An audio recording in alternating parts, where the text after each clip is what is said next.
sideline. The governor sprung from jail. The senator's down on pigeon eyes.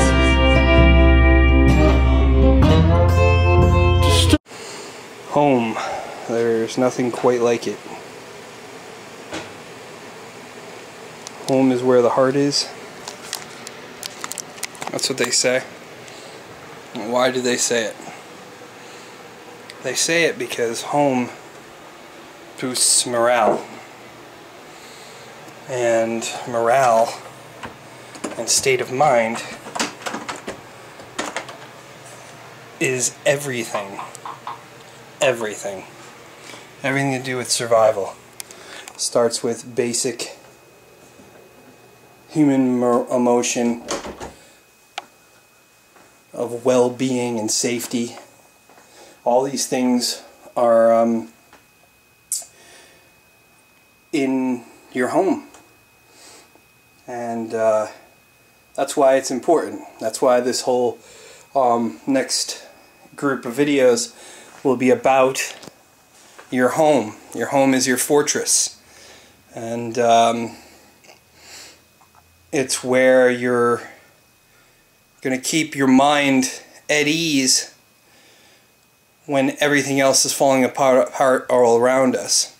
Now, for those of you who are watching this, and especially preppers that are well versed in prepping, this is basics. This is starting off. So as far as bugging out, that's one, the last alternative, and that's something, since it's the last alternative, should be the least important in your prepping in the beginning. So, that being said, we're going to continue and look at home, your fortress, your place that you're going to hold up in. And that's what we're going to begin with.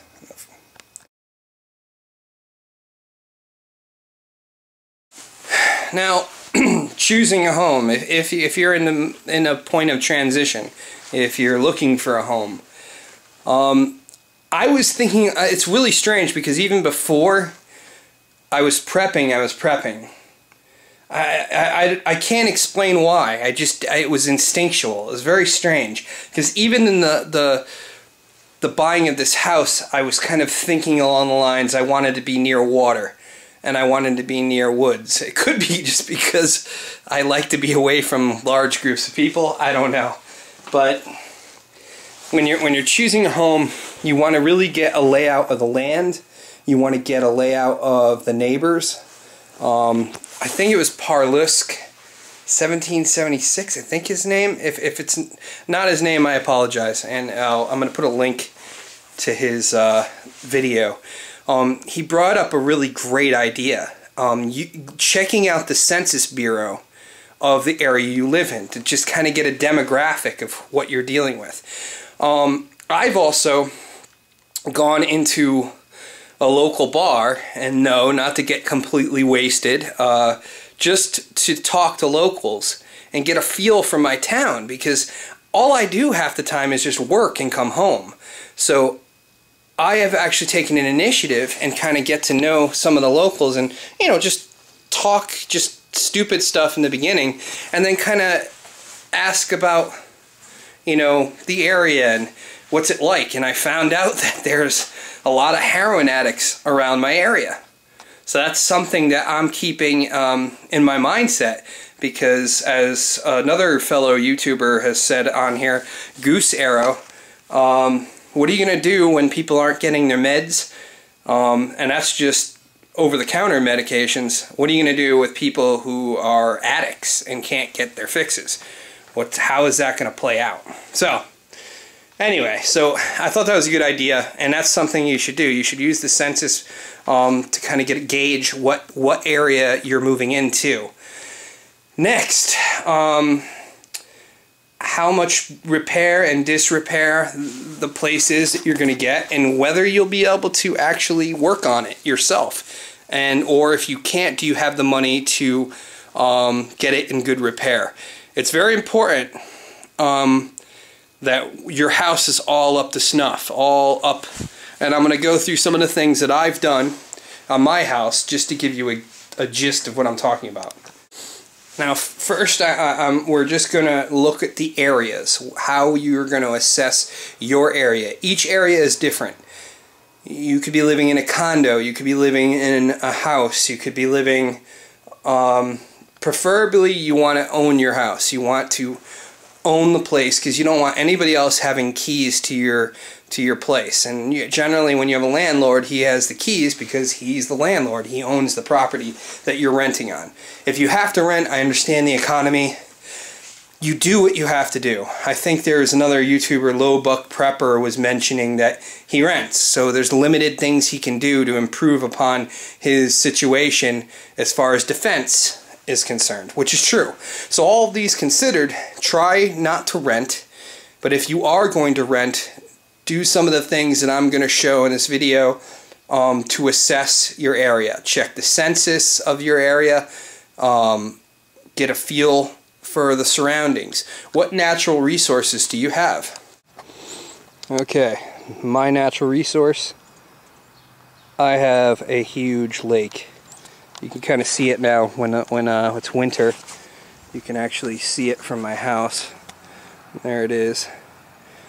And I made sure I moved close by to the water, but not right on the water. Have something to transport your water. And I have direct access. I made sure that when I bought this house that there's actually a community dock. And you pay dues, of course, every year. I pay $100 every year. And I have dock rights. And basically I have my own dock, in a sense, a community dock. You're going to have to be able to transport your water and be able to do it with the least amount of strain as possible. So I have a road that leads all the way to the lake, and that's the road there, and it goes all the way, wraps around, and heads over to my dock, which is over here. So easy access to water when my water starts. Now I purchased this house because not only did I have the resource of the lake, but I have roughly about 7 miles of forest behind me. All this is woods behind me. And my neighbor's dogs are freaking out. So I have food, unlimited sources of wood, and water. These were all factors that you have to think about when you're getting your house.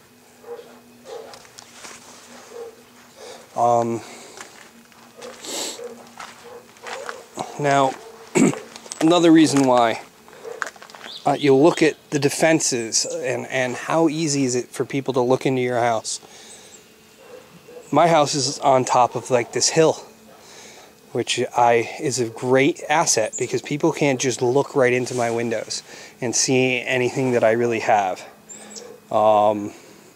You literally got to walk up to my garage to peer into my garage. I made sure that's one of the things you got to think about. Make sure your stuff isn't easily visible. And when you have workers come over to work, let's say on your furnace or anything, make sure you cover up your stuff. Most of my windows are high up. You literally need a ladder to look in. And what little windows I have, they're kind of small. And that's also something that I wanted, just to make it not as easy and not as accessible. Over here on this side, the closest to the nearest neighbor, there's no windows on that side of the house, that in my office, pointing towards the neighbor, which is something I really liked. I made sure I put up a new fence. It's not really going to stop anybody, but it reduces visibility, and that's kind of what I was going for, just to kind of reduce the visibility a little bit. I plan on doing the same thing. Some people, I know there'll be people on there, oh, you should have your other location, you should you should be, you know, working to try to get some other place other than your house. You want to, I'm against that, you know. You want to stick with what you're familiar with. And that's very important. You have to familiarize yourself with your area. Do Sunday drives. You don't even have to make it like some tactical assessment of everything. Just drive around leisurely around your area. Don't turn on your GPS. Try to find your way back. Make notations. Try to get so you're familiar with your area based on memory and different visual markers, like a certain kind of mailbox that stands out, or a certain, you know, that's going to help you memorize the area. So when you're choosing your place, you think of outside moving in, and that's what we're doing. Outside moving in. My surroundings, as far as I have woods, I have a huge amount of wildlife. I have deer, like crazy amounts of deer, almost to the point of a nuisance, because they eat a lot of my garden.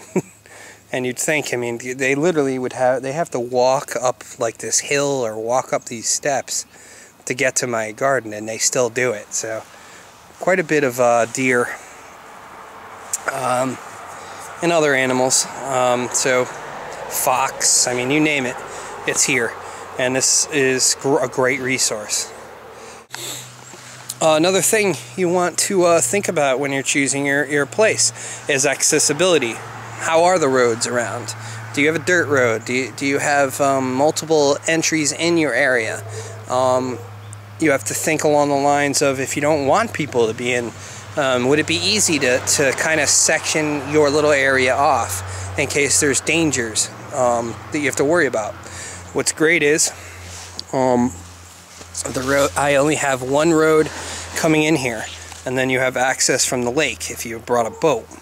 That's it. That's the only access that you have, or you can trek through the woods that was behind me. So unless you have an ATV or four-wheeler, it's the only way you're going to come in through the woods, or by foot, or if you have a horse, but I haven't seen many horses around here, although there is a horse farm nearby.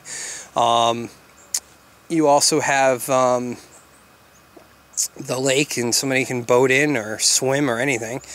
But most likely people are going to be using roads for the most part. But you have to keep in mind all different access points of how people can get to your house, how people...